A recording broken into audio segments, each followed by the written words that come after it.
नमस्कार। देश काल में आपका स्वागत है। मैं हूं मुकेश कुमार। दोस्तों, बिहार की राजनीति में एक बार फिर से बवाल मच गया है।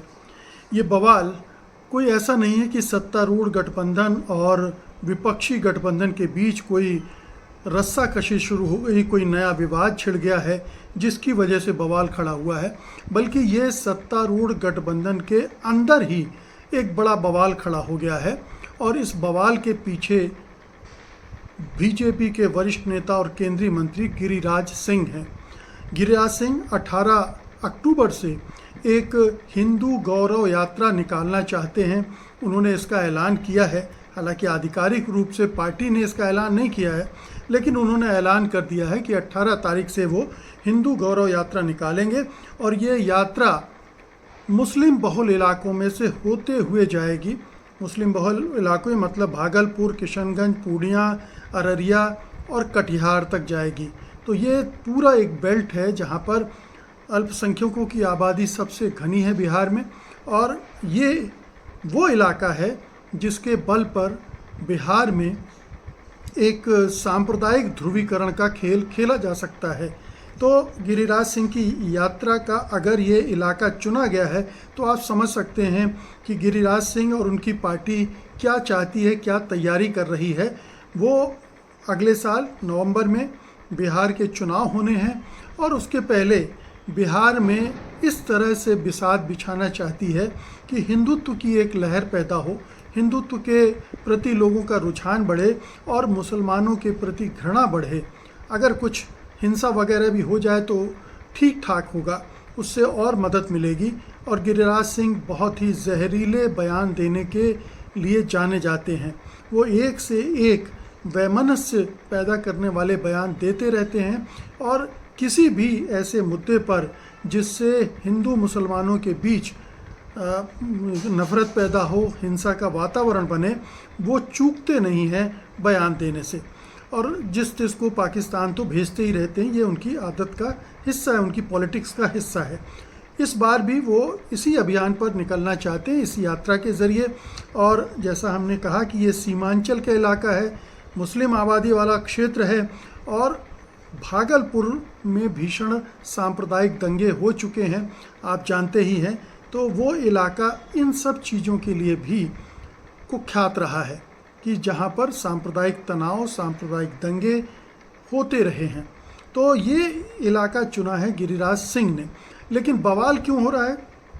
बवाल इसलिए हो रहा है कि इस यात्रा का विरोध कर रहे हैं उसी सत्तारूढ़ गठबंधन के दूसरे दल, जिसमें जो पार्टी लीड कर रही है जेडीयू, जनता दल यूनाइटेड, वो सबसे अव्वल है, वो सबसे ज़्यादा विरोध कर रही है। और उसके दो जो प्रमुख नेता हैं, नीरज सिन्हा और गुलाम गौस, नीरज कुमार और गुलाम गौस, इन्होंने बाकायदा इसका विरोध किया है। और उनका मैं बयान आपको पढ़ के सुना देता हूँ। उन्होंने क्या कहा है? उन्होंने कहा कि उनकी सरकार हमेशा सांप्रदायिक सद्भाव के लिए खड़ी रही है। नीतीश कुमार ने मंदिरों की बाड़ लगाने के लिए उसी उत्साह से काम किया है जिस उत्साह से उन्होंने कब्रिस्तानों की बाड़ लगाने के लिए। हमारी सरकार धार्मिक सौहार्द के लिए खड़ी है। जेडीयू के नेता हैं एक और, विजय चौधरी, इन्होंने कहा है, इन्होंने भी हिंदू इस यात्रा का विरोध किया है और कहा है कि सिर्फ विकास की बात होनी चाहिए। तो ये सांप्रदायिक सौहार्द की बात हो रही है जेडीयू की तरफ से, जिसका मतलब है वो ये मान रही है, उसके नेता ये मान रहे हैं कि गिरिराज सिंह की यात्रा सांप्रदायिक सौहार्द को बिगाड़ेगी, आपसी मेलजोल, सद्भाव जो विभिन्न धर्मों के बीच बचा है उसको ख़राब करेगी। तो ये सीधा सीधा विरोध है गिरिराज सिंह की यात्रा का। अब केवल जेडीयू नहीं है, इस गठबंधन में लोक जनशक्ति पार्टी एलजेपी है, जो चिराग पासवान की पार्टी है, और उसके सांसद है अरुण भारती। उन्होंने कहा है कि बीजेपी की मान्यता है कि हिंदुओं को एक रखा जाए, लेकिन हिंदुओं में तमाम कुरीतियाँ हैं, जाति और धर्म के नाम पर लोगों को बांटा जा रहा है। बीजेपी को जाति व्यवस्था के बारे में भी सोचना चाहिए, उन्हें जोड़ना चाहिए। हिंदू धर्म में जो लोग हाशिए पर हैं उनकी मदद करना चाहिए। एससी एसटी पर जो अत्याचार होता है बीजेपी उसको रोकने में मदद करे। तो इन्होंने एक दूसरा नरेटिव चलाकर सामने रखकर यात्रा का विरोध किया है यानी जिस हिंदू गौरव और हिंदू एकता की बात गिरिराज सिंह अपनी यात्रा करने के दौरान करना चाहते हैं, उसी पर प्रश्न चिन्ह लगा दिया कि हिंदुओं में जो वर्ग विभाजन है, वर्ण व्यवस्था है, उसकी बात करनी चाहिए, उसको दूर करने का काम करना चाहिए, ना कि इस तरह की यात्रा निकालने का काम करना चाहिए।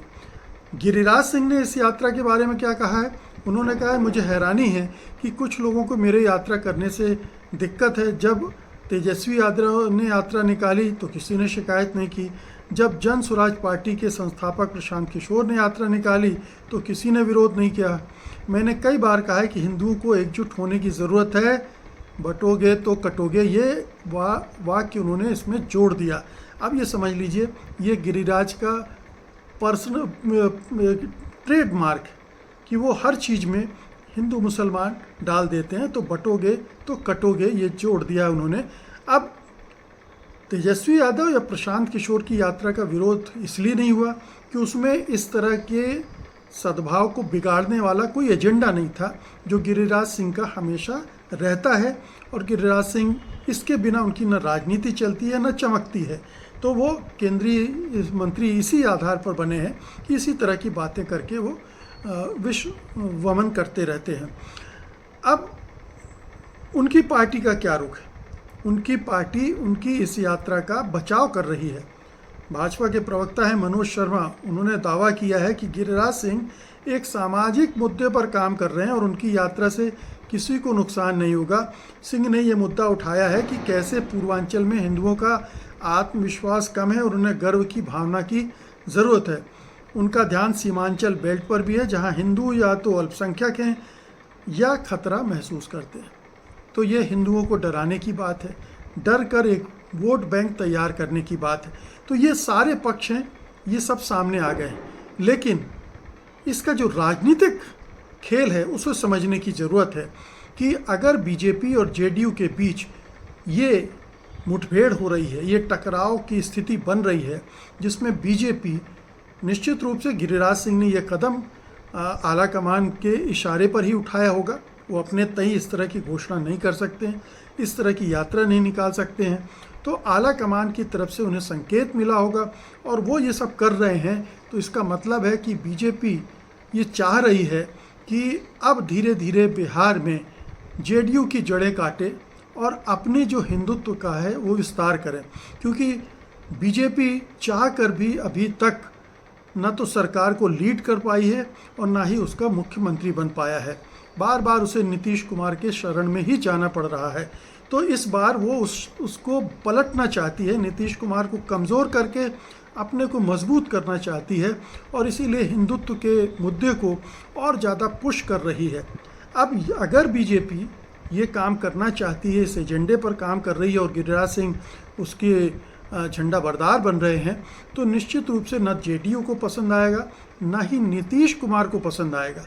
नीतीश कुमार का जो वोट बैंक है, जो आधार है, उसमें मुसलमानों का भी एक हिस्सा है। अगर वो मुसलमानों का हिस्सा भी कट जाए तो जेडीयू की स्थिति और दयनीय हो जाएगी। पिछले चुनाव में, विधानसभा चुनाव में उनकी स्थिति दयनीय हो गई थी, लोकसभा चुनाव में उन्हें अच्छा खासा फ़ायदा हुआ। लेकिन अगर ये मुसलमानों में ये भावना पैदा हो गई कि जेडीयू उनके साथ नहीं है, बीजेपी से उनकी रक्षा करने के लिए तैयार नहीं है, बीजेपी को खुली छूट दे रही है कि वो जो चाहे करे, जैसी चाहे यात्रा निकाले, जैसे चाहे बयानबाजी करे, तो मुसलमानों का जो रुझान है, जो थोड़ा एक हिस्सा जेडीयू के प्रति रहा है, वो पूरे का पूरा विपक्ष यानी आरजेडी कांग्रेस की तरफ शिफ्ट हो सकता है। तो जेडीयू ये कतई नहीं चाहेगा कि ये स्थिति निर्मित हो। तो अभी तो ये देखना कि ये यात्रा शुरू भी हो पाती कि नहीं, क्योंकि जेडीयू ने अपने नेताओं के ज़रिए एक संदेश तो दे दिया है कि ये उन्हें स्वीकार नहीं है, ये पसंद नहीं है। अब ये दबाव नीतीश कुमार कितना डालते हैं और इस दबाव का असर क्या होता है? क्या ये यात्रा स्थगित होती है, गिरिराज सिंह को अपनी यात्रा रद्द करनी पड़ती है? ये देखने वाली बात होगी। दूसरा, अगर वो निकालते हैं ज़बरन, तो उसकी प्रतिक्रिया में नीतीश कुमार क्या करेंगे? नीतीश कुमार अभी पूरी तरह से मोदी जी के सामने दंडवत हैं। उनकी हाँ में हाँ मिलाते हैं, उनकी चापलूसी करते हैं, उनके सामने घिघियाते रहते हैं। लेकिन अगर ये उनकी राजनीति पर ही चोट होने लगी और बीजेपी की तरफ से चोट होने लगी, तब वो क्या करेंगे? तब भी क्या उनका स्टैंड वही रहेगा, या फिर वो अब अपना नया गणित शुरू करेंगे, जो उनके बारे में कहा जाता है पलटू राम? यानी एक बार फिर वो पलटने की तैयारी करना शुरू कर देंगे क्या? फिर क्या वो अपने चैनल आरजेडी के साथ खोल देंगे, आरजेडी के साथ जाने की तैयारी करेंगे?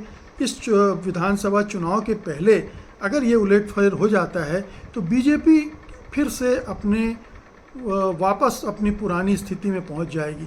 तो बीजेपी ये रिस्क ले रही है, या अपने पैरों पे कुल्हाड़ी मार रही है, या ये केवल एक वाटर टेस्टिंग है?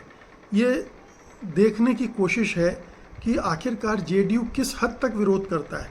क्या वो उसके रिस्क लेने को तैयार है, सरकार गिरने, सरकार से हटने का? क्या वो दोबारा इतनी बार पलट के अपनी छवि को बर्बाद करने वाले नीतीश कुमार क्या एक बार फिर पलटने की कोशिश कर सकते हैं? फिर वही बदनामी लेंगे? और अगर पलटेंगे तो क्या होगा? तो ऐसा लगता है कि बीजेपी कुछ टेस्ट कर रही है। टेस्ट करते हुए उसे लगेगा कि इसे आगे बढ़ाने से फ़ायदा है, तो निश्चित रूप से फिर वो परवाह नहीं करेगी नीतीश की। अभी धीरे धीरे मोमेंटम बनाएगी, और चुनाव के पहले अगर नीतीश कुमार की सरकार गिराना पड़े, राष्ट्रपति शासन लगाना पड़े, तो उस हद तक भी जा सकती है। और उस राष्ट्रपति शासन में फिर अपने हिसाब से चुनाव करवाना, इलेक्शन कमीशन का इस्तेमाल करना, ईवीएम का इस्तेमाल करना, और तमाम तरह के जो हथकंडे ईडी सीबीआई के ज़रिए किए जाते हैं वो करके किसी तरह से मैनिपुलेट करके 100 के ऊपर अपनी संख्या पहुंचाना, और फिर जोड़ तोड़ करके सरकार बना लेना। ये बीजेपी का एजेंडा हो सकता है, और इसमें उसे कामयाबी मिलेगी कि नहीं ये कहना मुश्किल है। लेकिन अगर नीतीश कुमार ने पाला बदला और फिर से आरजेडी और कांग्रेस के पास गई, तो निश्चित रूप से बीजेपी को कामयाबी नहीं मिलेगी सरकार बनाने में, क्योंकि वो ऐसा वोट बैंक बन जाता है जो अपराजेय है, उसको हराना असंभव हो जाता है। और उस सूरत में एलजेपी भी हिलेगी। एलजेपी भी फिर शायद बीजेपी के उस सांप्रदायिक एजेंडे के साथ न रह पाए, क्योंकि उसको भी उसी तरह से नुकसान होगा जिस तरह से जेडीयू को। तो ये गिरिराज सिंह जो कर रहे हैं, इसको ज़रा ठहर कर देखने की ज़रूरत है कि ये यात्रा होती है नहीं होती है तो किस रूप में होती है, उसका क्या रिपरकशन गठबंधन के अंदर होता है, और विपक्षी भी किस तरह से दबाव बनाते हैं। इस सब के बीच में नीतीश कुमार क्या फ़ैसला लेते हैं? क्या वो फिर से पलटेंगे, या फिर थोड़ा और समय का इंतज़ार करेंगे, थोड़ा और चुनाव के नज़दीक जाएंगे, और वहाँ फिर अपनी वो जो राजनीतिक चालाकियाँ हैं, जो राजनीतिक कौशल है, उसका मुजाहरा करेंगे, उसका प्रदर्शन करेंगे। तो हमें थोड़ा इंतज़ार करना पड़ेगा। लेकिन बीजेपी ने एक शुरुआत कर दी है गठबंधन में टकराव और मतभेदों की विभाजन की। इसका अंजाम आने वाले वक्त में पता चलेगा। बहुत बहुत शुक्रिया आपका, धन्यवाद, नमस्कार।